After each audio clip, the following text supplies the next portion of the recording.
Ooh, that looks tasty.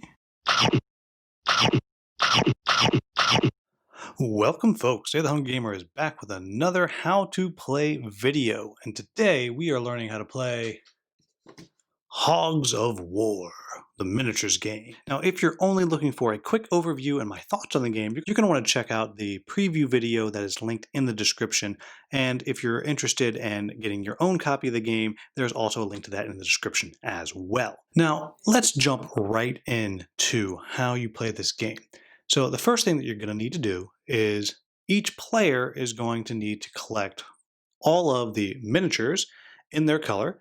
And I'll note that there is one blimp, several tanks, 2 biplanes, and then several infantry members as well. In my prototype copy, these are just tokens. However, in the Kickstarter version, they will be miniatures as well. In addition to that, each player is going to want to collect a variety of other tokens: bomb tokens, stun tokens, burning tokens, capture tokens, and building tokens, as well as loss of action tokens. Additionally, you'll want to organize the 4 different types of deployables, and we'll learn what those mean later on.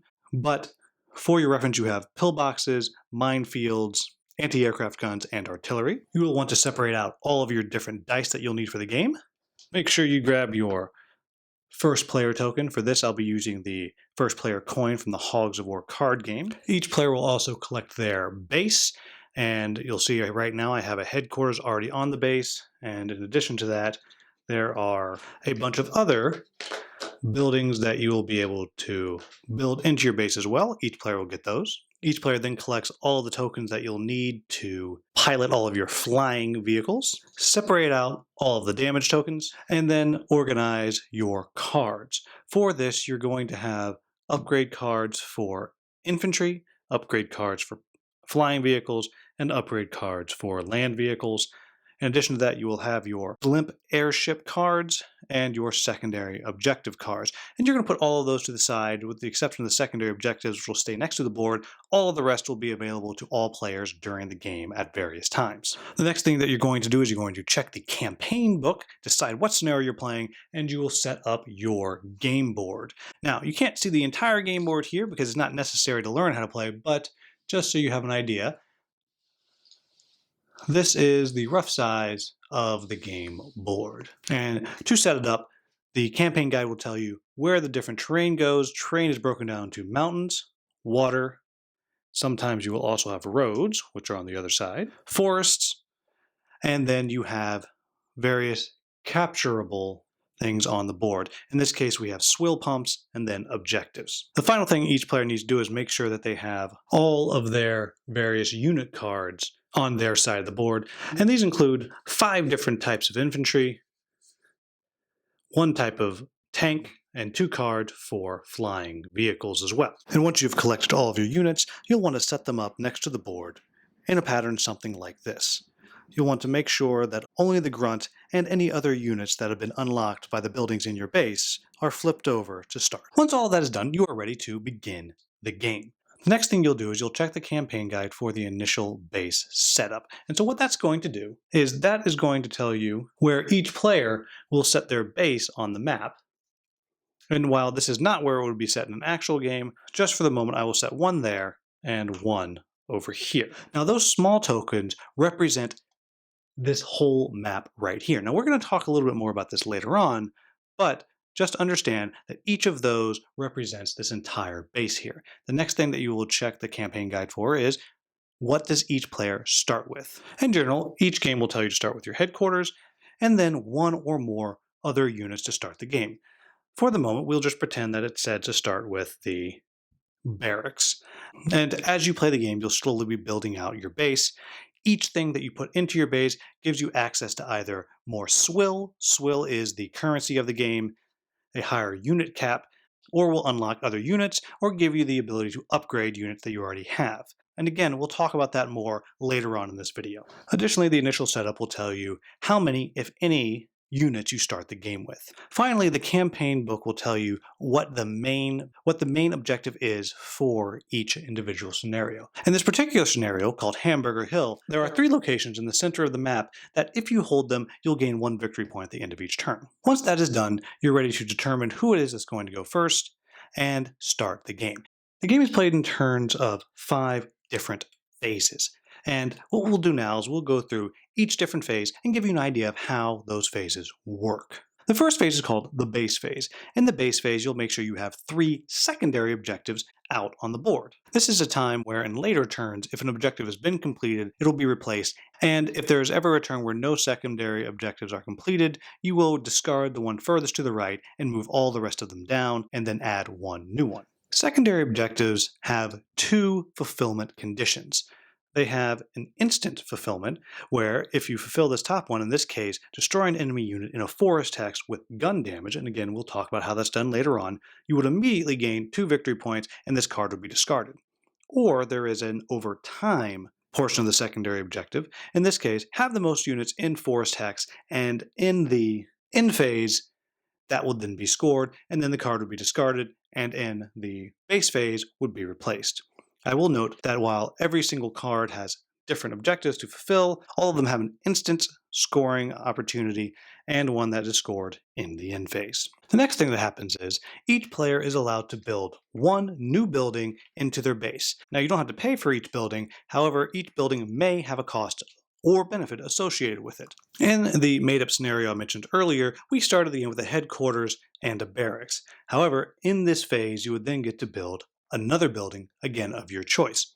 You might build something that will give you more swill, and you'll see that's what these barrel markers mean. In this case, this would give me 4 more swill. Or you might build something that is going to cost you swill each turn. For example, this airfield is going to cost me 1 swill each turn, and you can see that with the red swill can there. However, buildings that will be costing you swill will give you the ability to unlock other units. In this case, I would now have the ability to purchase planes. When you start most games, the only thing that you have the ability to actually recruit are grunts, while everything else starts the game locked. However, if you have built a building that allows you to use whatever unit that you have unlocked, then you would take it from being locked and flip it over, and now it is available to you and you can see the stats that are on it. If you choose not to, you do not have to build a building, and if you do not build a building, you have the option of moving an existing building to another location in your base. After you've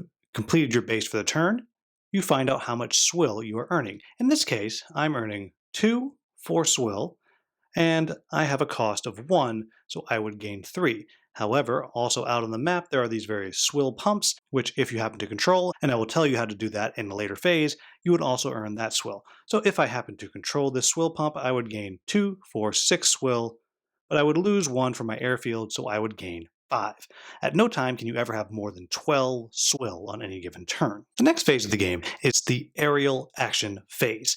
During this phase is when you will be activating your flying units. And just as a reminder, your flying units are either biplanes or they are airships. Now, we're going to talk a little more about airships when we get to the 4th phase of a turn, but do understand that for the most part, they operate in the same way that a biplane does, just with different details. And that will make sense when you learn how to build an airship. When the aerial phase begins, each player will make their decision on what their flying vehicles will do. And this is a determination of their speed and how many times they're able to turn.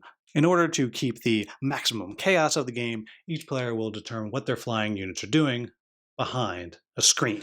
Now, the way flying units work is you have to determine the speed that you are flying at. And as you can see, you have both a speed and a turn value. You can see that on the top of the card. And so you'll select how fast you're going. The faster you're going, the fewer times you're able to turn. So first you would set how fast you're going. In this case, we'll say that we are going this fast, which means we're going to be able to move 3 hexes and make 2 turns. It also means that our initiative value is a 4 for movement, and if you look down here, a 3 for shooting, and that'll make sense in just a moment. In addition to how fast you're going, you have to choose if you are going to just go straight or if you are going to turn one direction or the other. So before you activate your units, you have to decide, am I going to turn left or or am I going to turn right? Once you've made that decision, you cannot change it until the next aerial phase. So choose wisely. So in this case, I'm about to fly into this mountain because planes cannot fly over mountains, though I will say that airships can. So I'm going to want to do a turn, move, then I can take my second turn and move 2 more, thus using my full speed of 3 and turn of 2. You are not required to use all of your turns, though you are required to use all of your movement as an air vehicle. Then depending on how fast you went, you will either get to shoot after you have moved or before you have moved. And again, whichever number is lower will determine if you are shooting or moving first. Shooting is going to work the same for ground vehicles, air vehicles, and infantry. And it's determined by how many hexes you are away. So for example, if another unit, an enemy unit, was 1 hex away, I would get to roll 2 red and 2 blue dice. Let's do a quick pause and talk about how combat works. And again, as a reminder, this works the same for both ground and air vehicles as well as infantry. So as I mentioned, you're going to look at each individual unit's card, and that will tell you how much damage it is that they're able to do at any given range. I will also pause and point out that if you see, you'll see at the top of your card a number on top of some sausages. That is how many actions that you have. In general, you'll be taking 1 action to move and 1 action to attack. However, each individual unit will have different abilities that they're able to do with their actions. When it comes to tanks, you'll be able to use your sausages to either move, turn, or fire your weapons. And the only one that is different are the flying vehicles, as I've already discussed. There are 3 types of damage dice in the games. You have green, which are explosives, red, which are melee, and blue, which are guns. It's important to note that melee attacks are unable to harm flying vehicles. Now let's talk about the different faces on the dice. You have an X, which represents a miss. You have these 2 little bullet holes, which represents a full hit. I will say that all infantry take 2 full damage to hit, and vehicles operate a little bit differently. I'll talk about that in just a moment. On your green and red dice, you have critical hits, which means you will automatically kill an infantry and will automatically have a chance to do damage to a vehicle. And then you have glancing hits. A glancing hit counts as half of a hit. If you manage to get 2 glancing hits on the same colored die, it counts as 1 hit. I will also say that on your blue dice, if you get 2 hits, that is the same as getting a critical. Now there is one more kind of die in the game, and that is the vehicle damage die. As you can probably guess, vehicle damage dice are used to damage vehicles. When you attack a vehicle, the only way you will harm it is with a critical, or in the case of guns, 2 hits, which will combine into a single critical. For each critical that you get, you are allowed to roll 1 vehicle damage die. On the vehicle damage die, you have burning symbols, and every time when you roll a vehicle damage die, for every burning symbol you roll, you put a flame token on the card of the plane or onto the tank itself. On subsequent attacks, for every flame token on a vehicle, that will allow you to roll yet another vehicle damage die, and there is no limit to how many flame tokens you can have on a given vehicle. If you roll this double gear token, that is 1 damage that your vehicle will take. And if you roll a critical, that is also 1 damage. However, it will then allow you to roll yet another vehicle damage die. If you are dealing with a ground vehicle, every damage that a vehicle takes, they will get -1 action. In the case of a tank, which has 3 actions, when it gets down to 0 actions, it is destroyed. However, planes and also airships, and again, we'll talk a little more about airships later on, but fundamentally they operate the same way. Every time you deal a damage, if you notice, there are these hash line squares at several positions on the biplane board. Every time you take a damage, you will cover one of those up. And by covering each of those up, you lose the ability to use that portion of the plane. So in this case, I've lost the ability to use my bombs, and I've also lost the ability to turn right. You can also lose the ability to turn left, or the ability to go slowly or quickly. Now back to our phases of the game. After our aerial action phase comes the ground action phase. And just like in the aerial action phase, whichever unit has the lower initiative score will wind up getting to go first. In this case, orderlies would go first, and then bombardiers, and then tanks. I will also note that if there is a tie, whichever player has the first player marker will get to go first. When a player is activating any units on a certain initiative, they get to activate all of the units, and then the other player gets to activate all of their units on the same initiative. Now, we've already covered most of what you need to know about the ground unit phase with our brief discussion of combat and movement. However, there are some things that infantry units can do in addition to the already mentioned special abilities that you might find on any given card. Infantry, in addition to moving and attacking, have the ability to do two other things. First, they have the ability to capture an adjacent objective, which in general is an objective point, which will get you victory points, or it will be a swill pump, which will give you more swill during your base phase of the game. And they also have the ability to build what are called deployables. You'll be able to check the deployable reference card for details on all of the deployables. However, what's important to note is that with a single action, an infantry hog can deploy a deployable, and it will tell you in the top corner of the token how much swill it will cost to do so, and then for a single action you are able to deploy it, and you put it out on the board with a under construction token on it. A second action will remove that under construction token, and now the deployable is able to be used. If we are talking about the pillbox machine gun, artillery, or an anti-aircraft gun, those are able to be used with an action from an adjacent infantry unit. And again, you can check the reference card to find out exactly what it is each of them do. The next phase of the game is called the recruitment phase. During the recruitment phase, you are able to recruit new units and spend your swill. Every single unit has a specific cost in swill on its card, and it also has a specific amount that it will cost towards your unit cap. If you remember on your base, each of the buildings that you put out might have had a green hog on it with a number which tells you how many units you're allowed to have out on the board. In general, every unit that you deploy comes onto the board next to your base. In addition to this, if your base has built certain buildings, such as this one and this one, it gives you the ability to upgrade your units.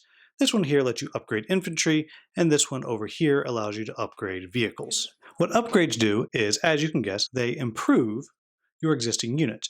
For example, if I want to upgrade my tank, I can put the PIG cannon onto it for a cost of 3 swill, and then every single tank that I put out the rest of the game, as you can see, at a range of 1 or 2 gets additional green dice. I will also note that the infantry upgrades in some cases are only applicable to certain types of units. As you can see, the flamethrower only works on heavy weapons units, while the Molotov cocktails only for engineers, while the jetpacks are good for any infantry unit other than grunts. Now, I've been saying the entire video that I'm going to tell you how you get airships or war blimps. And this is the phase in which you do it. During the recruitment phase, you're able to start building your one airship. In order to actually have an airship take off, you have to have a nose, a middle, and a tail on your blimp. I will note that the base game before Kickstarter unlocks includes 2 different types of center sections for your blimps, both the broadside, which gives you additional guns, and the bomb bay. Once you have at least one of each type of section, again, a nose, one center, and a tail, you have the ability to launch your airship. However, while you can only have a single front and a single tail, you can have as many center sections as you like. I will note that in this prototype does not have any sausages or actions marked on the cards, but the actual version will have action tokens marked on various sections as you build them, which will determine how many actions your airship has. Your airship's going to activate during the second aerial phase, and again, you'll have to determine is it going to turn and how fast it is going. And as you'll also see, each section tells you how much swill it will cost. So if I wanted to launch this over several turns, I would have had to pay 3, 8, 11, 14 swill. So I'll point out that this particular blimp could not have been launched in a single round because the max swill you can ever have is only 12. Once both players have completed all of their recruitment, you move into the end phase. During the end phase, you check to see if any of the aforementioned secondary objectives have been completed for the over time portion of it, and you also check to see if any player is currently controlling any of the objectives on the board. Depending on how many are accomplished, you add that many victory points to the respective player, and if one player gets to 12 victory points, then they are the winner. If no player has won, you pass the first player token clockwise around the table, and you start again in the base phase. So there you have it, folks. That is the basics of how you play Hogs of War, the miniatures game. I hope you found this video useful, and again, you can find a link to the Kickstarter down in the description. If you had any questions or comments, please leave them in the comments. And if you wanted to check out my preview of the game, you can also find a link to that in the description. As always, thank you so much for watching. Have a wonderful, wonderful day.